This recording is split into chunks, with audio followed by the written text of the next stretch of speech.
내진 설계가 안 돼 있다라는 거는 이건 사실 심각한 결격 사유 중 하나잖아요. 솔직히 어떻게 따지면 정부가 이거 빨리 너네들 해야 돼 라고 말해도 모자를 만정에 우리가 돈 들여서 새로 살래 라고 하는데도 안전진단 통과하면 뭐하냐라는 거죠. 2년 7거주 요건이 되는 순간 아무것도 안 돼버리니까. 반갑습니다. 부동산 주치 김재경 소장입니다. 재개발 재건축 전문가로 여러 방면에서 활동하고 있습니다.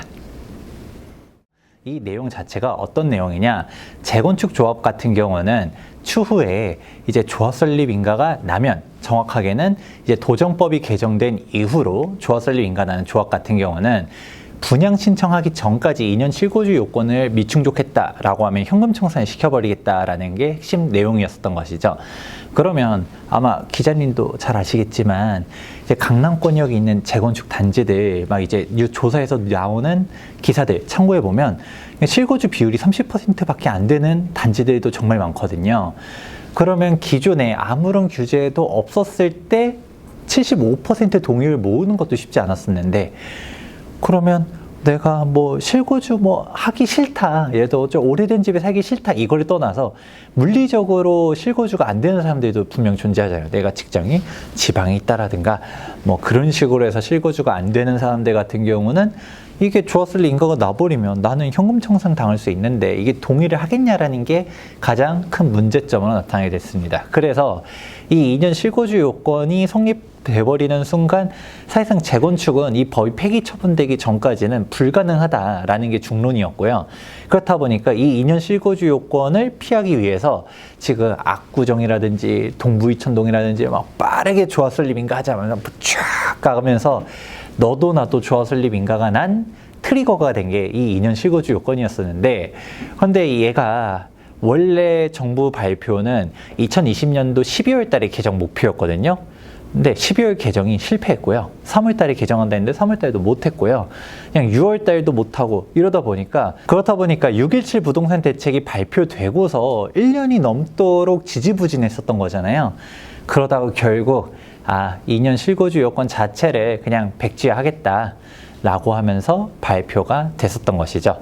그래서 그냥 1년 동안 이게 막 말도 많고 탈도 많고 오히려 막 사람들 재건축만 빨리 되는 거 아니냐 이런 식의 막 이야기들만 많이 나오고 하다가 결국 백지화가 되면서 오히려 차라리 아무것도 안 했었으면 몰랐는데, 이게 오히려 규제를 하려다가 안 해버리니까 사람들이 이걸 오히려 호재로 받아들이면서 지금 재건축 예정 단지들 같은 경우는 가격들이 막 다 뛰고, 그게 지금 현재 추세입니다.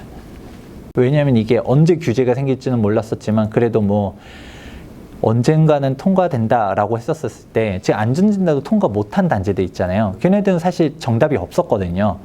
지금 일단 적어도 2차 안전진단까지 통과되고서 조합 설립 인가를 언제 하냐, 우리도 빨리 해야 되는데 이런 단지들이 막차를 타면 탔었지, 안전진단 이제 받고 있는 단지들 같은 경우는 솔직히 다 걸린다라고 봐야 됐거든요. 규제 사정권에 들어왔었는데 이게 백지화되다 보니까 지금 뭐 안전진단 이제 신청하든가 아니면 이제 30년 차 넘어가서 재건축 대상이 된 단지들 같은 경우도 이걸 다 호재로 인지하고서 막 가격대들이 좀 요즘 심상치 않은 게 상황에서 오히려 이거는 좀 부작용이라고 할 수는 있겠죠. 뭐 순기능이라고 할 거는 없죠. 그냥 어떻게 따지면 억하심정, 그냥 현 정권에서 많이 강조하는 게 실거주 요건을 많이 강조하잖아요. 그렇다 보니까 이게 재건축 같은 경우도 너 그냥 이거 신축 아파트, 너네들 그냥 신축 아파트 받으려고 그냥 투기성으로 가지고 있는 거 보기 싫다, 실소유자만 주겠다라는 내용이었는데, 사실 그 30년 되고 40년 된 오래된 재건축 단지에서 실거주하는 사람들 비율이 얼마나 되는 건지를 한번 생각해 볼 필요성이 있고, 재개발도 마찬가지예요. 재개발도 원주민 비율들이 생각보다 높긴 하지만 재개발도 우리가 이게 원주민들만 막 그냥 살아야지만 입주권 줄게, 이건 사실 좀 다른 얘기거든요. 그렇다 보니까 그냥 일단은 꼴 보기가 싫다 이런 느낌이었었고, 오히려 순기능보다도 악영향이 더 많았었던 게, 어떻게 따지면 이제 집주인이 안 산다라는 거는 돌려 말하면 그 집을 공실로 주진 않을 거니까 전세를 주는 거잖아요. 우리가 그 저렴하게, 특히 재건축 아파트들 같은 경우는 오래되기도 했으니까 전세 금액도 쌌고, 그리고 재건축 소유자들 같은 경우는 애초에 이 집을 투자 목적, 즉 나중에 완성되고서의 그 궁극적인 목적이 있는 거지, 지금 현행 상태에서 막 크게 뭐 이거를 임대를 어떻게 나와서 수익을 실현하고 이런 생각은 거의 없어요. 그래서 임대도 되게 낮게 형성되어 있는 경우들이 많았었는데, 아니 2년 실거주 요건을 생겨버린다고 하니까 집주인들이 세입자들 내보내고 실거주 채우려고 그렇게 들어가는 경우도 많았었고, 근데 돈이 많은 사람들은 진짜 실거주를 하는 게 아니라 뭐하러 뭐 나 40년 차 된 아파트 들어가기 싫어, 그냥 공실로 냅두고 전입신고만 하고, 그런 사람들도 있는데 이게 뭔 자원 낭비냐는 것이죠. 그렇다 보니까 이번에 2년 실거주 요건이 백지화 되니까 굳이 전세를 안 두고서 공실로 냅둘 이유는 또 없잖아요. 그러니까 막 전세 물량들이 갑자기 다시 쏟아지니까 우리 전세 가격이 어느 뭐 단지 같은 경우는 1억도 빠진 금액도 나오고, 지금은 사실 강남 쪽 같은 경우는 이 2년 실거주 요건과 별개로도 그냥 일단은 강남이다, 일단은 그 강남 입지 자체에서 특히 신축 아파트가 된다라는 거 하나만 보고서 움직이는 사람들이 워낙 많았어서, 또 강남 쪽에 있는 분들은 돈이 없는 사람들이 아니잖아요. 애초에 재건축 대상 아파트들 20몇 억 하는데 그 전세금 몇 억이 없어가지고 실거주 요건 못 맞추는 사람들이 없었었다 보니까 그냥 막 들어가는 사람들도 많았었는데, 근데 이번에 오히려 이게 백지화 되니까 그 사람들 입장에서도 그 몇 억이라도 덜 들어오면 더 좋으니까, 그러니까 오히려 우리도 더 잘 될 수 있냐 막 이런 의미, 이제 느낌들이 있고. 근데 여기뿐만 아니라 지금 예를 들어 목동이라든지 그리고 뭐 상계동, 중계동, 여기도 주공 아파트도 정말 많잖아요. 이쪽 같은 경우들도 지금 강남뿐만 아니라 지금 저기 노원군이 막 이런 데들도 다 지금 뭐 호재로 받아들이고서 움직이는 경향들이 있죠. 여기서부터 이제 주의할 필요성이 나타나는데, 2년 실거주 요건이 백지화됐다는 거는 정말 대목주 중 하나가 뽑힌 거예요. 이게 생겨버린다라고 하면 정말 이거는 답이 없어지는데, 하지만 이제 큰 산을 넘어가니까 이 다음 산이 또 보이는 거죠. 아직 넘어야 될 산들이 있는데, 대표적인 게 이제 안전진단을 좀 고려할 필요성이 있어요. 그전에도 안전진단이 워낙 터무니없고, 안전진단 뭐 2차 안전진단만 가면 줄줄이 떨어지잖아요. 그런 문제점들이 이전에도 있었었지만 사실 안전진단 자체는 크게 이슈가 잘 안 됐었던 게, 안전진단 통과하면 뭐하냐라는 거죠. 2년 실거주 요건이 되는 순간 아무것도 안 돼버리니까 사실 더 큰 게 있다면 걔가 이제 막 비판들을 받아왔었고, 얘가 없어지고 나니까 이제 안전진단이 눈에 보이기 시작하는 거거든요.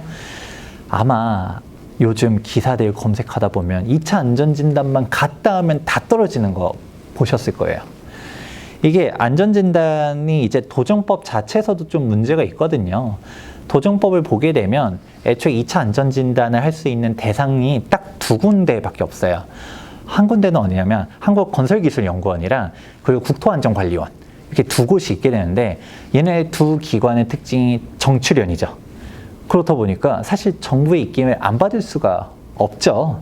물론 이제 표면적으로는 우리는 그게 아니다라고는 하지만, 솔직히 다들 똑같은 기준인데 1차는 통과했는데 2차는 떨어지는 이유. 1차와 2차의 가장 핵심적인 차이점이, 1차 안전진단은 민간업체가 받아서 할 수가 있어요. 근데 2차 안전진단은 그 두 기관밖에 없다 보니까 똑같은 요건으로 했는데 1차는 통과했다. 그래서 사람들이 막 떨어졌다니까 막 납득할 수 없다 이러잖아요. 똑같은 기준인데 어떻게 너네는 떨어뜨리냐, 이런 내용들이 나타나는데, 근데 해당 기관들도 억울한 측면은 있긴 해요. 자기네들이 좀 점수를 후하게 주려고 해도 이게 2차 안전진단 같은 경우를 갖다가 하려 했었을 때 이게 요건들이 있거든요. 그 안전진단 가중치라고 하는데, 이거는 국토교통부 훈령 보면 나와 있거든요. 보게 되면 가장 대표적인 게 우리 구조 안정성에 대한 비율이 50%나 돼요. 주거 환경은 15%거든요. 그게 이거를 딱 생각해 보면 주거 환경, 즉 우리가 뭐 불편하고 뭐 주차장이 어떻고 뭐 이런 거는 사실 중요하지 않고 건물이 튼튼한 게 제일 중요하다는 거죠. 구조 안정성 50% 줬으니까. 이게 2018년도에 강화가 됐거든요. 그럼 그전 거 2015년도 때 규정만 본다 하더라도 그때는 안전진단 요건이 어땠었냐? 이 구조 안정성 비율이 20%였고, 그리고 주민 주거 환경, 그리고 주거 환경이 40%였거든요. 그럼 사실 좀 내구 연합만 되고, 솔직히 옛날 재건축 아파트에 살기 불편하잖아요.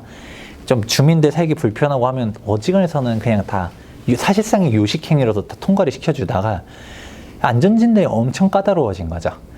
그러다 보니까 2차 안전진단만 갔다 하면 줄줄이 떨어지다 보니까 그럼 얘가 바뀌려면 어떻게 돼야 되냐? 일단 국회가 움직여야겠죠.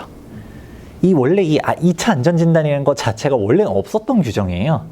그전에 1차만 통과되면 됐었는데 2차 안전진단이라는 거를 새롭게 또 만들어 놓은 거죠.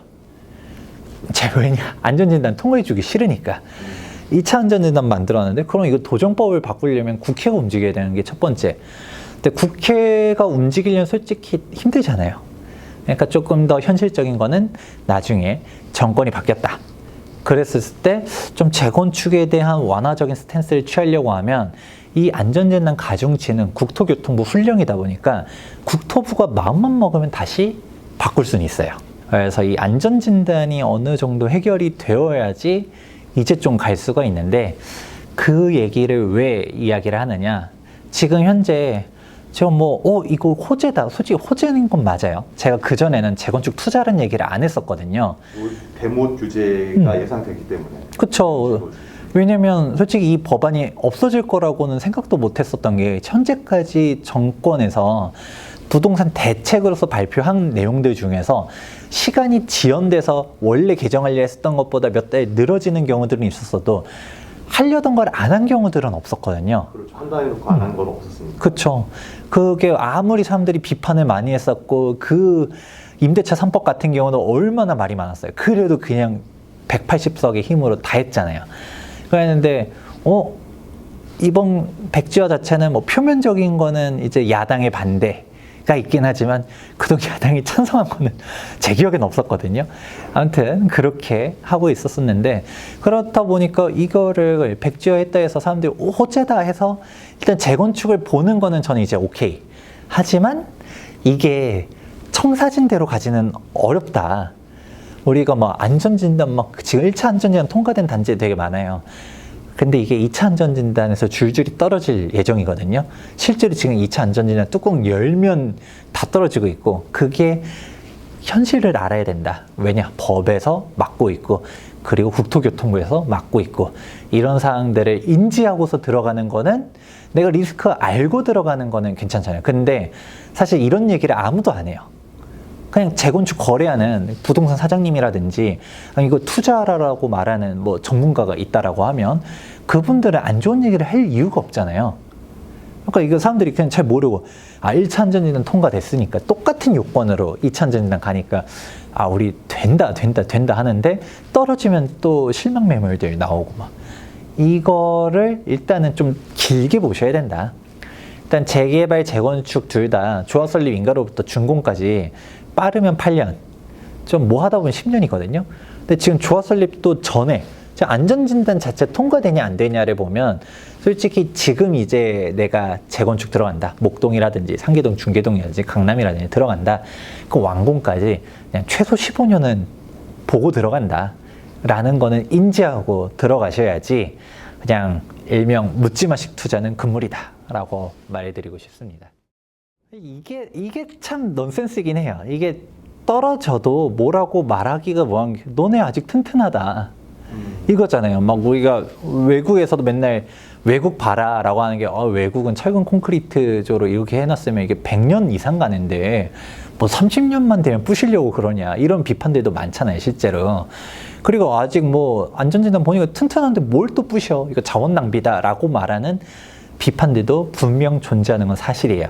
그런데 이게 저는 진짜 막기 위한, 즉 규제를 위한 규제라고 보는 것 중 하나가 이게 진짜 안전성을 측정하려고 하면 되게 웃긴 사례가 하나 있거든요. 바로 무엇이냐면 2차 안전진단 떨어지려고 했었을 때 지금 목동도 2차 안전진단 떨어지고 그런 경우들 있잖아요. 근데 목동 같은 경우는 우리가 알아둘 수 있는 포인트 중 하나가 88년도 이전에 지어진 건축물 같은 경우는 내진 설계가 당시는 의무화가 아니었어요. 내진 설계가 없었어요.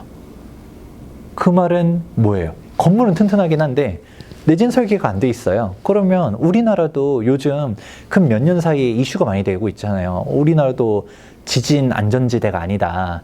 이런 말들이 많이 나오고 그런 상황 속에서 이 내진 설계가 안 돼 있다라는 거는 이건 사실 심각한 결격 사유 중 하나잖아요. 그러니까 건물만 튼튼하면 뭐해? 지진 나면 무너지는 거.